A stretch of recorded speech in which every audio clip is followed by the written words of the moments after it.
US Open Primetime. A slice of summer returned to Flushing Meadows today with the mercury pushing up over 30 degrees. But the on-court action, well, that was even hotter. Hello and welcome back to US Open Primetime. I'm Stephanie Brantz here with Mark Donaldson as we follow the fortunes of the last three Australians remaining in the final slam of the season. We're going to chat about those matches in just a moment, as well as the men's singles. But first, let's take a look at what happened in the women's quarterfinals, where it was game, set, match, USA, as the two Americans progressed to the semis in absolute nail-biters. Let's take a look. This was the one we were looking forward to on day 9. Venus Williams, twice a US Open winner, but none since 2001 against Petra Kvitova. The comeback of the year against the comeback kid. A story for Kvitova. A horrible incident last December. Back in training in March, back playing in May, and back on court. A quarter-final of the US Open, and Kvitova with the cross-court winner in the opening set. But Venus giving as good as she got. Just challenge was made. It was unsuccessful. Venus winning the point. A lot of power on show in this one. Also a lot of precision from Petra.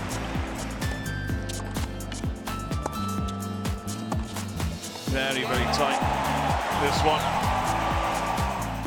Venus Williams, first set, would take it by 6 games to 3. Exactly the same first set scoreline as Sloane Stephens against Anastasia Sevastova.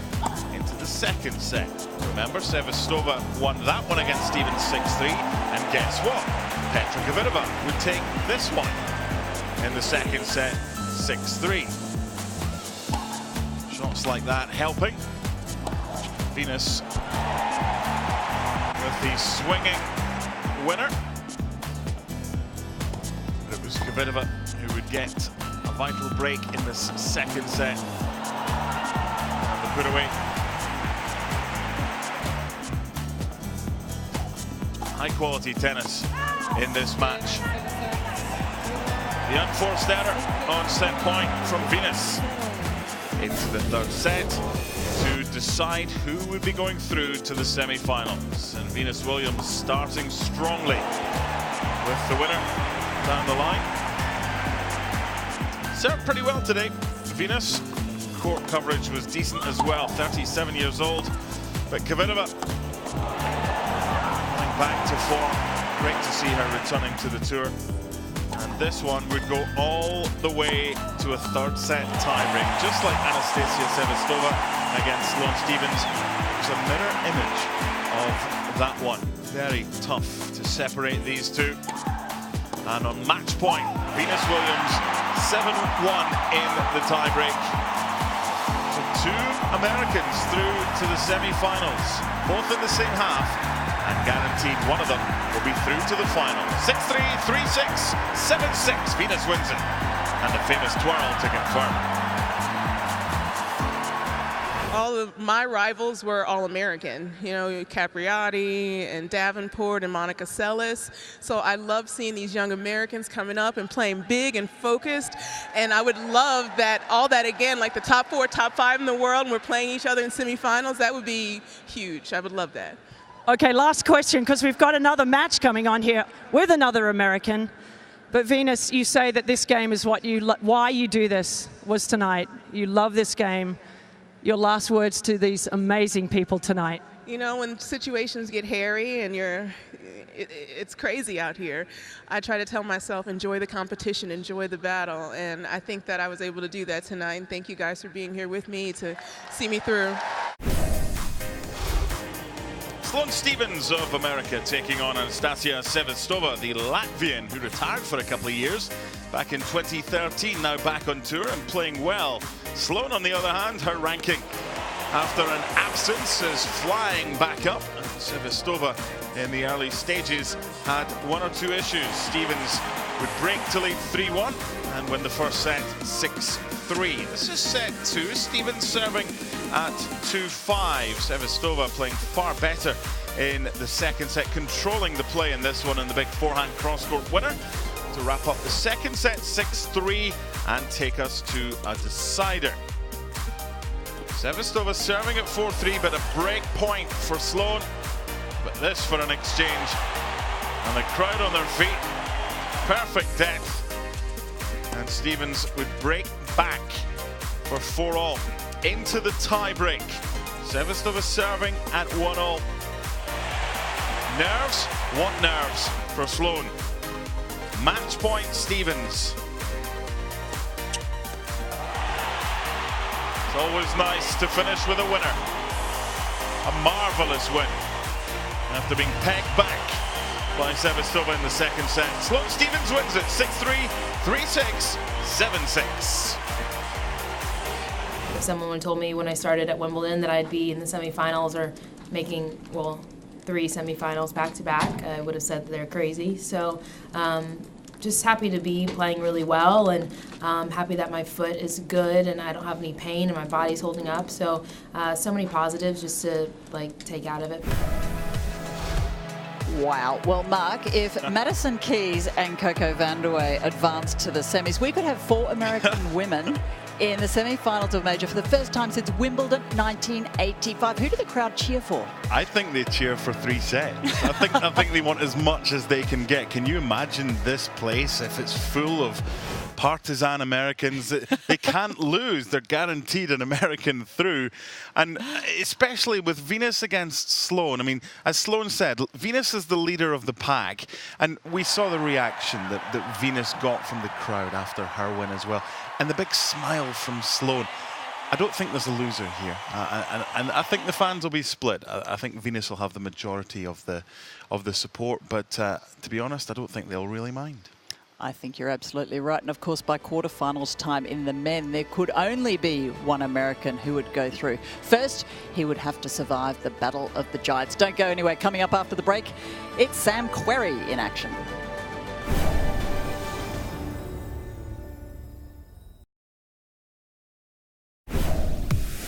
Welcome into this quarterfinal between Kevin Anderson, that big South African and now lives in Florida, and Sam Querrey.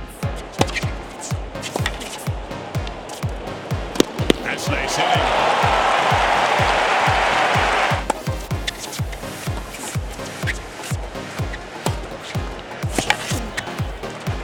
Well, Querrey has lost 7 points on serve in the set, 5 for Anderson. Inevitably, a breaker. Strong stuff. Good fight. The former Fighting Illini All-American.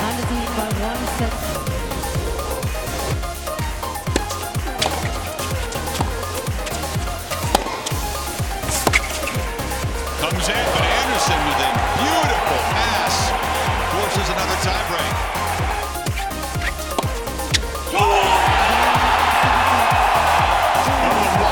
And Williams tiebreaks you'll see. 8-set point for Querrey to finish it.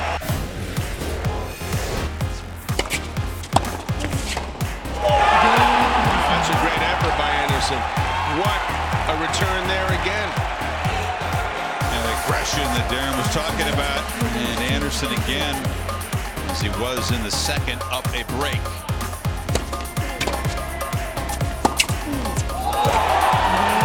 Sturdy stuff from the South African. He grabs a 2-1 lead.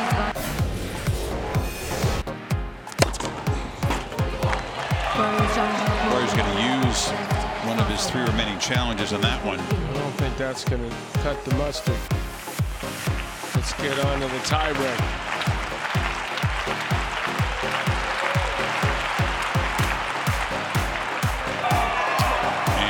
The tiebreak.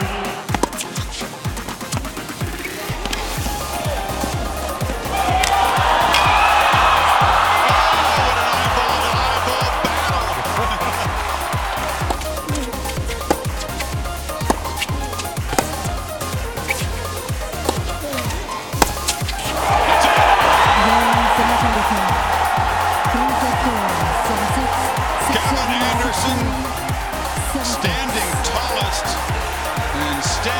strongest. This is very special for me. It's my first time ever being here, so I'll try and enjoy it a little bit. And then, of course, it's time to get ready. Pablo's a great player. I've played him, also played him during the summer. He's had an unbelievable year. It's going to be a tough battle, but I'm just so excited, to be competing in a semi-final at a Grand Slam. What a wonderful story this is. Pablo Carreño Busta or Diego Schwartzman through to the semi-finals of the US Open. First match of the day, a noon start on Ash. Carreño Busta taking the opening set 6-4. The Spaniard serving at 3-4, breakpoint Schwartzman in the second set. And Schwartzman hitting an easy forehand into the net. That was to be the turning point of the match. Carreño Busta would hold, and later in set 2, the break point for the Spaniards, attacking at the net and winning the second set 6-4. Carreño Busta serving at 2-1 in the third set. Nice little drop shot winner, holds to lead 3-1. This is him serving at 3-2. Schwartzman, what a run he's had so far, beating Marin Cilic, but just ran out of gas. Carreño Busta holding to lead 4-2. Match point. And the number 12 seed takes out the Argentine, Diego Schwartzman, and through to a Grand Slam semi-final. Muy bueno. 6-4, 6-4, 6-2. When I was 4-3 and low 40, it was really tough mentally moment, and I just tried to be focused on the next point, step by step, point by point, and finally I did it. I won my game, and then I broke it. So I think it was the most important moment of the match, and I think that I played really good. Well, that means, Mark, 2 spots in the men's semi-finals have been filled, and tomorrow those quarters will define whether this semi-final matchup that we have been dreaming of since day one will become a reality. What say you? Yes. Done. It will for me. I don't think Delpo is... I don't think he can do that twice, because if you're going to beat Roger, you're not going to beat him in straight sets. You're probably going to have to go 4 or 5 like he did in 2009 at the US Open final. I don't think he's got it in the tank. You and I were on grandstand. I mean, he was on fumes. I mean, the gas was already empty. There was nothing left, and it was just adrenaline that got him through. How much has he got left? The other one, Rafa against Rublev. I like Rublev, 19-year-old, fearless. Yep. Feels he belongs on this stage. He's a shot maker, but I think he's going to have to play and attack Rafa more and go for more. And I think Rafa's savvy and experience will be enough. So we have been promoting it since day one of our coverage. I think we will get a Rafa-Roger semi in a first ever meeting at the US Open between the pair. Certainly hope so. Well, tomorrow we are guaranteed 2 of the biggest names in men's tennis on the court. However, before this tournament started, the story was all about those who weren't here. So after the break, we check out the impact that injuries have had at the elite level of men's tennis. Don't go away.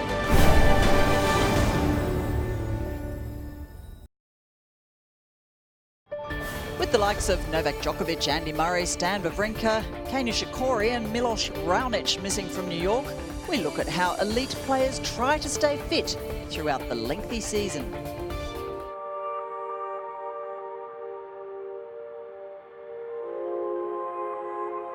Big coincidence that too many players are having issues. Unfortunately, I won't be playing here this year. Too many at the same time. Ladies and gentlemen, due to injury, Mr. Djokovic is forced to retire from the bridge. Match to verdict.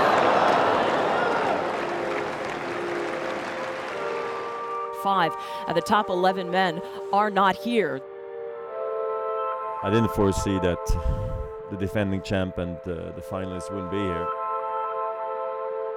I tell you, we are not 20 anymore. It's normal that at some point they get injured too, because I know how I suffered with myself. But the negative thing is everybody at the same time. I don't think there needs to be that much addressing, because the players, they have the option not to play as much as sometimes they have to or want to.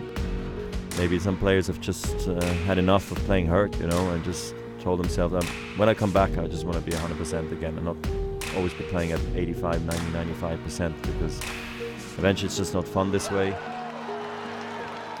The tougher thing is if you are not healthy. If you feel that you are limited, you know, if you cannot practice the way that you need to practice, then you know that your real chances to compete, what really makes you feel that special thing, that's so difficult now. Obviously, I feel fortunate that my body is back in great shape, in better shape maybe than I was before. It's so much different than when I was 18 years old. Now at 36, I feel like I'm doing 10 times the work than I used to before. Right now, though, it is the land of opportunity. Doors wide open. So many guys in the top 10 aren't playing. You can make a name for yourself here. You got to be in the right place at the right time and be healthy and fresh. There is a belief maybe that guys have that they can go deeper into a slam. Like, hey, you know, a semifinal run isn't out of the question now, where 4 or 5 years ago, it was, I don't even think guys were thinking they could make the semis. This is the opportunity of a lifetime.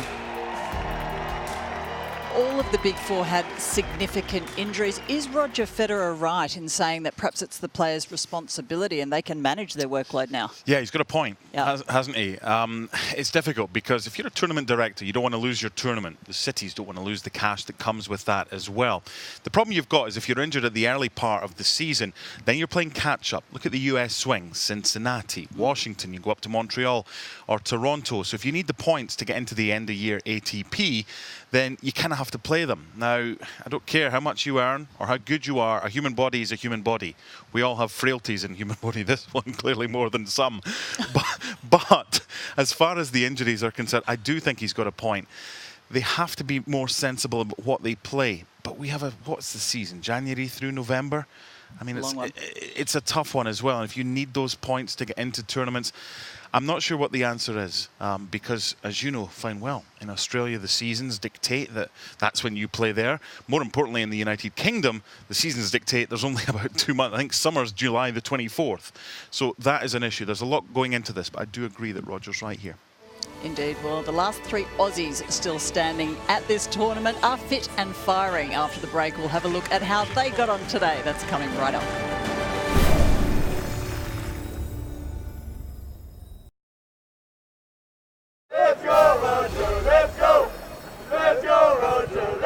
Welcome back to US Open Primetime, where several Australians were in doubles action today.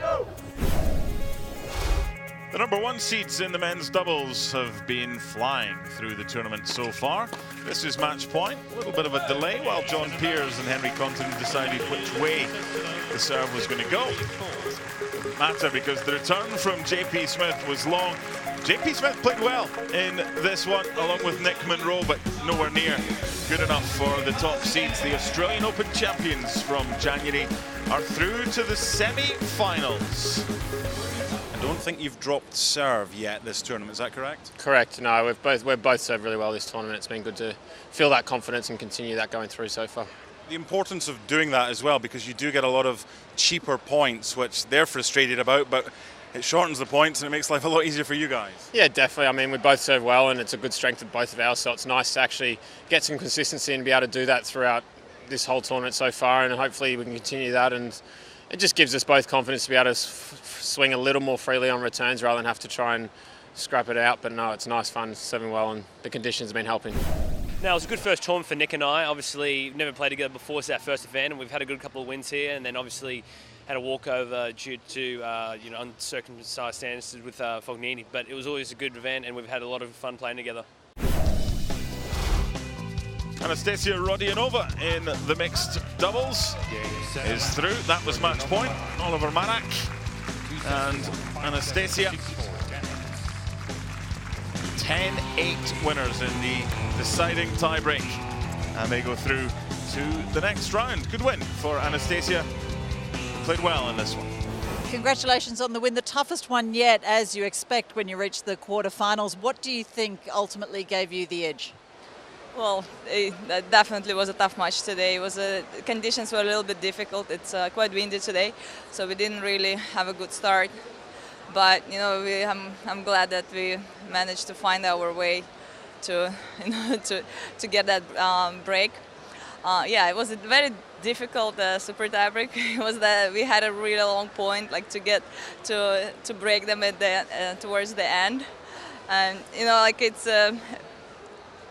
It was. I think it could have gone both ways, but my partner was running at the back like crazy, and yeah, he ended up playing winning the points. So yeah, I think that was actually decided the match, I think. I felt like I left that match with a lot of regrets. You know, probably feels like one of those matches I would like to play over again, and feel like I would probably win it somehow. And the only time when he was really better, in my opinion, was the 5th set. You know, and obviously that was good enough to beat me that day. It's gonna be an interesting match for play. It will be after 8 years again in the central court of this tournament, and I know how to play if I want to win. Well, of the 2 quarterfinals tomorrow that Delpo Federer won, it's just mouth-watering. 2009 final, I mean, what is that now? 8 years ago? And when Roger was asked about it in the press conference as well, he kind of had to think, because he's obviously played a few matches since then, but it's still a US Open, exactly. It's a US Open highlight, and it's got centre stage. And the place will be packed out. The Argentine fans will be hoping for a bit more success than they had when they faced Venezuela in the World Cup qualifier. So they'll be out in force, but Roger's army will overpower them. Roger will win the cheering contest. His fans will ensure that. I'm going to go Roger, I think, because Delpo's no mas. Well, we'll find out tomorrow. Some huge matches on the card for you to enjoy. Join us tomorrow night for all the highlights of those here on US Open Primetime. Don't forget, we're here every day of the US Open 2017. Thanks for your company. We'll see you tomorrow.